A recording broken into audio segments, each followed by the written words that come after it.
আপনিও কি dairy farming করতে চাইছেন, একটা গরুর ফার্ম করতে চান?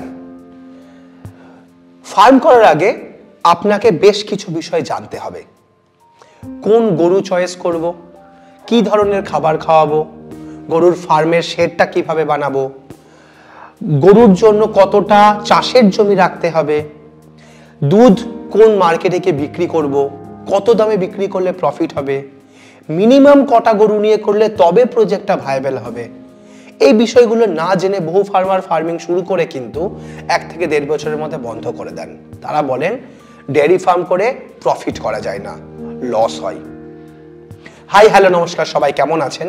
আমাদের এগ্রিকালচার ডায়েরিতে আপনাদের স্বাগত এবং সঙ্গে আমি সুশোভন।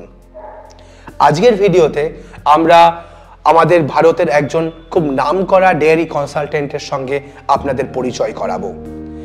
অনেকে ইউটিউবে তার ভিডিও দেখে থাকবেন, ডেয়ারি এগ্রি কনসালটেন্ট তার ইউটিউব চ্যানেলের নাম। ভরত ভাইয়ের সঙ্গে আমরা আজ ডেয়ারি ফার্মিং নিয়ে বেশ কিছু তথ্য তুলে ধরব। থাকেন তিনি বেসিক্যালি রাজস্থানে। প্রয়োজনে আপনারা যদি মনে করেন তাকে ওয়েস্ট বেঙ্গলে আনতে হবে, সেটাও আমরা করতে রাজি আছি। আজকের পডকাস্টটা মন দিয়ে দেখুন, ডেয়ারি ফার্মিং সম্পর্কে বা গরু পালন সম্পর্কে একটা সঠিক ধারণা তৈরি হবে আপনাদের। ভিডিওটা হিন্দিতে হবে, যারা বুঝতে পারবেন না তারা ভিডিও নিচে কমেন্ট করবেন, আমরা একটা লাইভ সেশনের মাধ্যমে বাংলাতে সেগুলো আপনাদের বুঝিয়ে দেব। চলুন আমার সঙ্গে আজ ভরত ভাইয়ের সঙ্গে আমরা এই ডেয়ারি ফার্মিং সম্পর্কে একটা ডিটেইলড আলোচনা করি।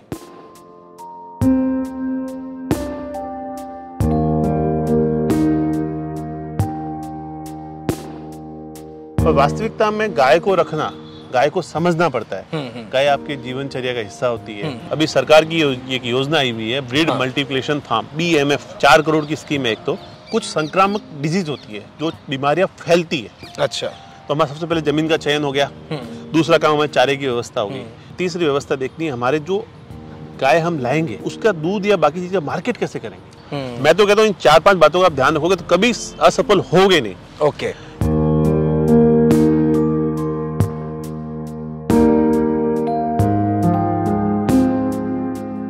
नमस्कार भरत भाई। नमस्कार भाई, बहुत अच्छा लगा। सबसे पहले तो आपका स्वागत है राजस्थान और गुजरात की इस धरती पर।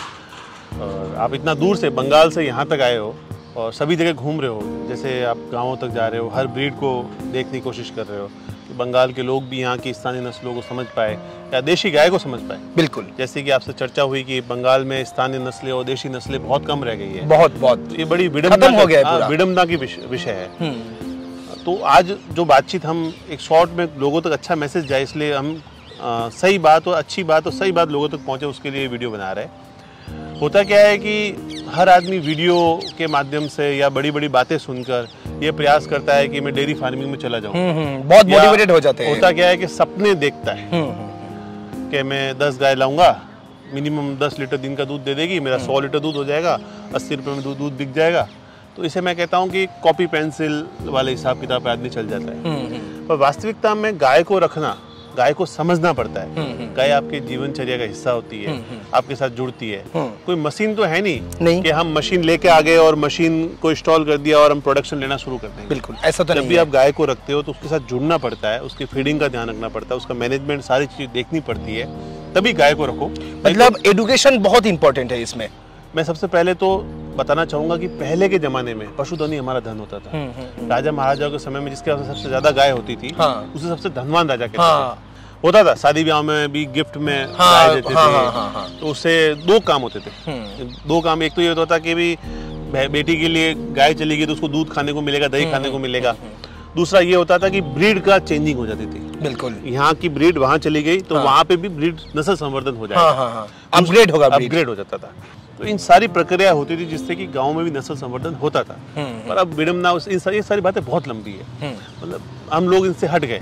पर अभी तो जो वीडियो और मेन मुख्य उद्देश्य, आप इतने दूर से आए हो, आपने सारी नस्लें यहाँ की देखी है, तो बंगाल के विषय पे ज्यादा व्यूअर बेस अपना बंगाल को, बंगाल के सारे भाई देख रहे हैं, तो उनके लिए ये है कि वो कैसे इस डेयरी के काम को शुरू कर सकते हैं, क्या सरकारी योजनाएं हैं, क्या उनको फायदा होगा, उस पर मैं शॉर्ट में आपको बताना चाहूंगा। ओके। होता क्या है कि डेयरी फार्मिंग जब हम शुरू करते हैं तो सबसे पहले हम सपना देख लेते हैं कि भी कैसे करना है, क्या करना है। हमें वो देखने की जरूरत नहीं है, हमें सबसे पहले हमारा इंफ्रास्ट्रक्चर देखना है कि हमारे पास कितनी जमीन है, हमारी व्यवस्थाएं क्या है, पानी की व्यवस्था कितनी है। क्यों हमारे यहाँ पानी की समस्या होती है, आपके यहाँ तो पानी की इतनी समस्या नहीं है।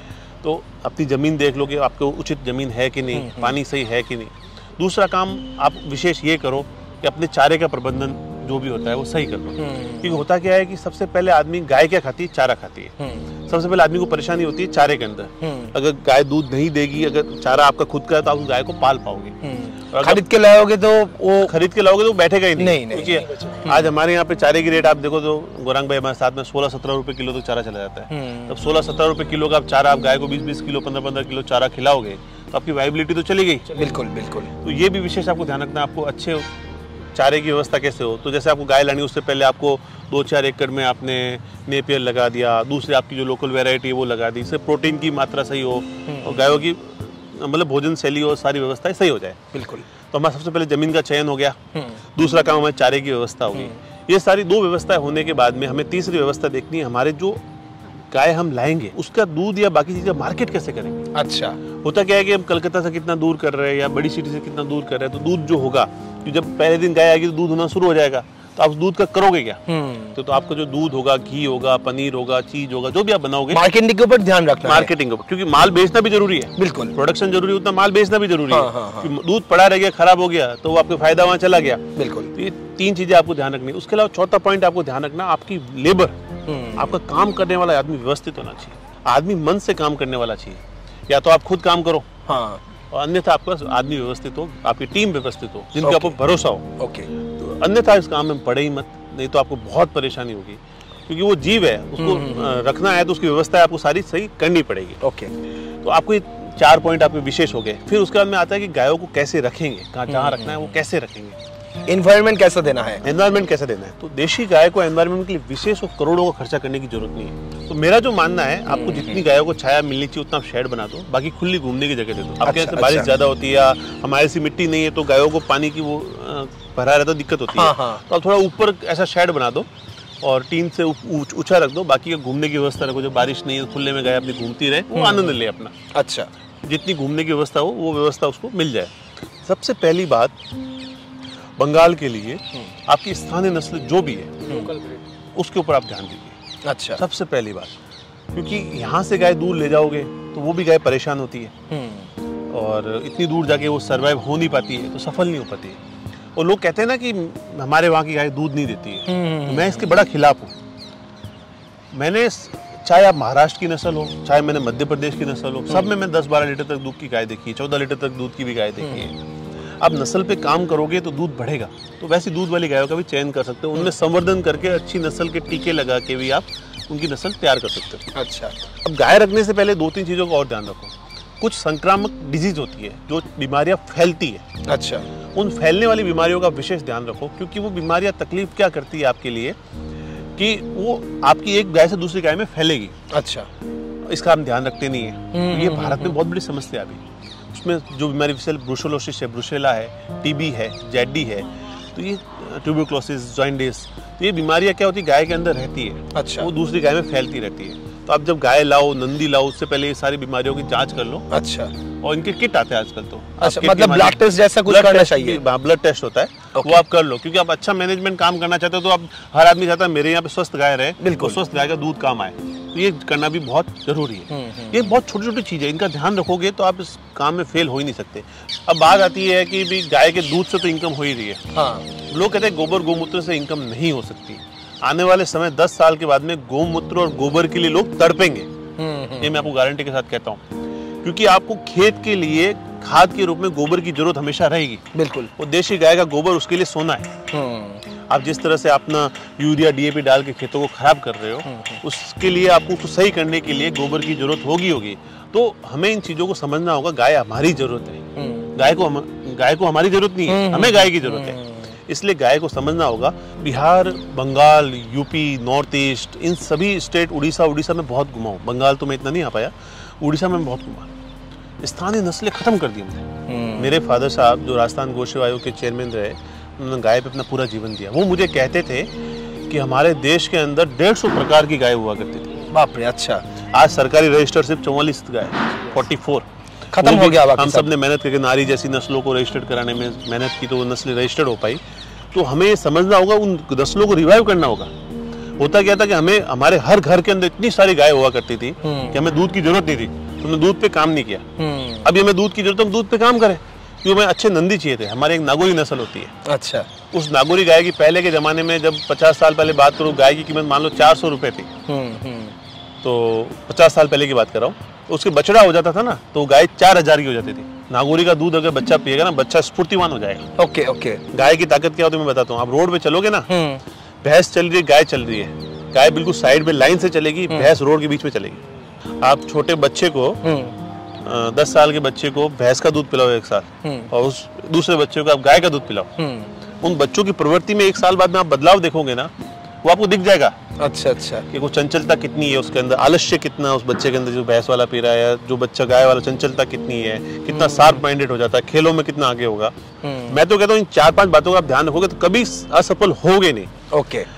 सबसे पहले तो आप जमीन की व्यवस्था सही कर लो, चारा मस्त बढ़िया अपनी व्यवस्था है, चारा आपको चाहिए बस पूरा। ओके। और उसके बाद में आप विशेष ध्यान होगा आपका व्यक्ति काम करने वाला सही हो, आपके प्रोडक्ट की मार्केटिंग सही हो, गोबर गोमूत्र जो उत्पाद बना सकते हो, जो संभव हो बनाओ, उसका एक्स्ट्रा इनकम जो ले सकते हो वो लो। इन 4-5 चीजों का आपने ध्यान रख दिया तो इस गाय के काम में आप फेल नहीं हो सकते। ओके। आप 100% सफल हो गए, ये मेरी 100% गारंटी है। और विशेष बात, अभी सरकार की एक योजना आई हुई है, ब्रीड मल्टीप्लिकेशन फार्म, BMF। अच्छा। तो BMF योजना के अंदर 2 तरह के चलती है। कुछ 4 करोड़ की स्कीम है एक तो, अच्छा, 200 गायों की, उसके अंदर 5 एकड़ जमीन होनी चाहिए, 2 करोड़ रुपए सरकार देगी आपको। अच्छा। फ्रंट एंडेड, ऐसा नहीं कि बैक एंडेड। सबसे पहले पैसा मिलेगा, काम शुरू करो। Okay okay. तो इस तरह से व्यवस्था से आप काम शुरू कर सकते हो। तो 200 गायों का एक तो योजना ये है। दूसरी, उसी में गवर्नमेंट ने कुछ स्पेशल शहरों के लिए उन्होंने किया, उसमें वो 1 करोड़ की करे, 50 गाय, 1 करोड़ का प्रोजेक्ट है, 50 लाख उसमें ग्रांट है। अच्छा। इन दोनों में भी आप फायदा ले सकते हो। इस तरह की बहुत सारी स्कीमें गवर्नमेंट की आती रहती है, सब्सिडी की और बाकी चीजों की, तो आप उसका लाभ लीजिए। सरकार भी इसके लिए पॉजिटिव है, गाय के लिए अच्छा काम कर रही है। और आप जैसे युवा, मुझे बड़ी खुशी हो रही है, इतना दूर आज अहमदाबाद में हम बैठे हैं। मैं आपको आमंत्रित करता हूँ हमारे राजस्थान के बॉर्डर के क्षेत्रों के लिए भी। बिल्कुल बिल्कुल, वहाँ पे भी आइयो, और आप बहुत अच्छा काम करो, बड़ी खुशी हुई मुझे। बहुत बहुत धन्यवाद आपका। और एक बात आपसे पूछना है, बहुत लोग ऐसा है जो गाय के बारे में कोई नॉलेज नहीं है, यूट्यूब ही उसका गुरु है, तो यूट्यूब गुरु सही है या अलग से गुरु लेना पड़ेगा फार्म करने के लिए? यूट्यूब देखो, होता क्या है कि यूट्यूब पे तो हर बात चलती है। हाँ। बोलने वाले ने बोल दिया, अगले को सुनना है, समझना है, कैच करना है, वो बात शुरू है। अगर आप लोग सही लगता है तो मैं जब भी आप कलकत्ता होगा या बंगाल होगा, मैं आऊँगा और पर्सनली मिलके, हर आदमी की समस्या अलग अलग होती है। या तो हम साथ में मिलके ऐसा क्वेश्चन आंसर का करेंगे। बिल्कुल। तो हर आदमी की अलग समस्या होती है, हर आदमी की अलग, किसी को पैसे की प्रॉब्लम होती है, किसी को आदमी की समस्या होती है, किसी को एजुकेशन का व्यवस्था, जमीन नहीं होती है, तो सबका सॉल्यूशन इंटीग्रेट नहीं हो पाता। ओके। तो देखो, यूट्यूब अच्छा साधन है समझने के लिए और बहुत सारी जानकारी मिलती है, पर उससे क्या लेना है वो आपको समझना पड़ेगा। बिल्कुल। मैं एक, हमारे जो प्लानिंग कमीशन है उसमें एक शब्द है, करने वालों से सीखो। ठीक ठीक ठीक। करने वालों, जिसने कर दिया, हाँ, कर दिया वो तो कर चुका है, उससे सीखो।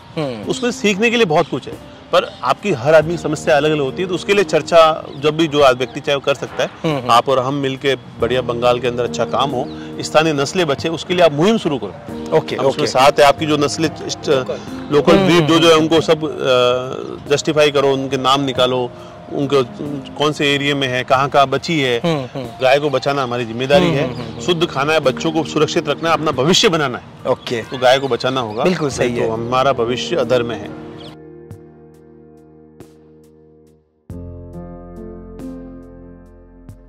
আপনারা কিছু শিখে করুন, না শিখে যদি ফার্ম করেন তবে কিন্তু আপনাদের লস হবে এবং যে টাকা আপনারা ইনভেস্ট করছেন সেই টাকার কোনো ভ্যালুই থাকবে না। তো আপনারা যদি শিখতে চান আমরা একসঙ্গে কিছু শেখাতে পারি, আপনাদের এডুকেশন সঠিক দিতে পারি, তাতে আপনারা হয়তো সঠিক ইনকাম জেনারেট করতে পারবেন। তো আজকের ভিডিও কেমন লাগলো অবশ্যই কমেন্ট করে জানান। পরবর্তী ভিডিওতে এরকম আরো নতুন টপিক নিয়ে চলে আসবো। ততক্ষণ ভালো থাকবেন, সুস্থ থাকবেন। एक बार सभी बोलो जो वीडियो देख रहे, गौ माता की जय। गौ माता की जय।